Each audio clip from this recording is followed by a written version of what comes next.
Industrialisation. Merci. La parole est à Monsieur Christian Eckert pour le groupe SRC.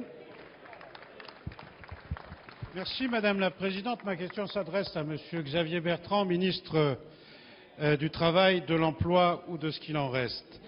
Monsieur le ministre, vous et vos amis nous disent que l'emploi n'est pas une variable d'ajustement budgétaire. Merci d'écouter Prendriez-vous l'orateur. les Français pour des imbéciles? Que ce soit par des licenciements ou par le non-remplacement des départs plus ou moins volontaires, vous avez bel et bien couvert la suppression de centaines de milliers d'emplois.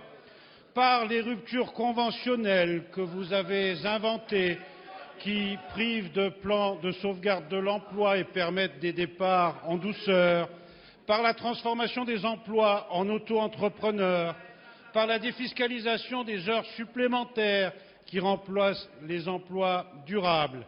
Bref, près de 400 000 emplois industriels ont été perdus. Face à ça, vous avez diminué pour 2012 le budget travail-emploi de 12%. Que dire des 150 000 fonctionnaires dont vous n'avez pas remplacé le départ pour une économie nette, mes chers collègues, par an de 500 millions d'euros, c'est-à-dire moins de 1% de votre déficit budgétaire. Mes chers collègues, la règle des questions au gouvernement, ce n'est pas de commenter le programme des candidats aux futures élections présidentielles.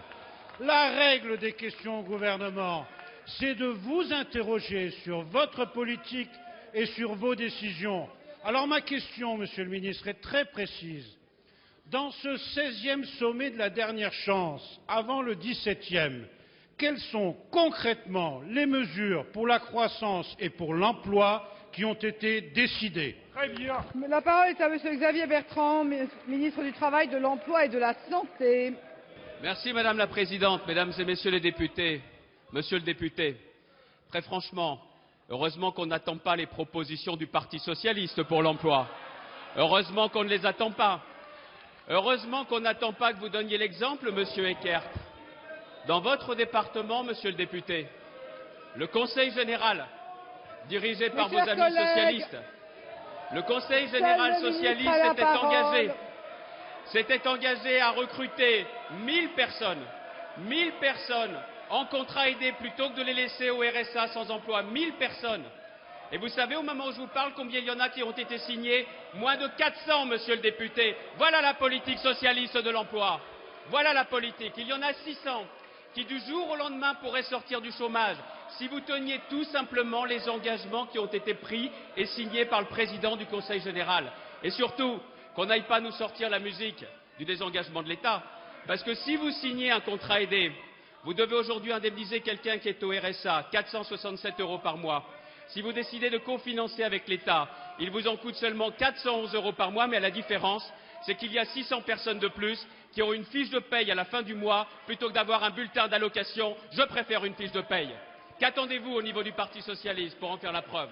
Pour le reste, ce que vous avez dit tout à l'heure était un tissu de mensonges. C'est à croire que vous n'avez quand même pas grand-chose à dire sur l'emploi, hélas. Mais en revanche, il y a un point qui est important. Vous avez dit que vous vouliez revenir sur la défiscalisation des heures supplémentaires. Quel dommage que vous n'ayez pas un débat avec M. Sapin, qui paraît-il est le responsable économique du candidat socialiste. Parce qu'on a du mal à s'y retrouver aujourd'hui. Est-ce que oui ou non vous voulez clairement retirer les avantages fiscaux et sociaux de celles et ceux qui font des heures supplémentaires dans notre pays? Assumez-le, avouez-le. Il est vrai qu'à chaque fois vous avez sacrifié le pouvoir d'achat des ouvriers, des salariés avec les 35 heures et que vous voulez recommencer. En ce qui nous concerne, nous sommes du côté des ouvriers et pas vous.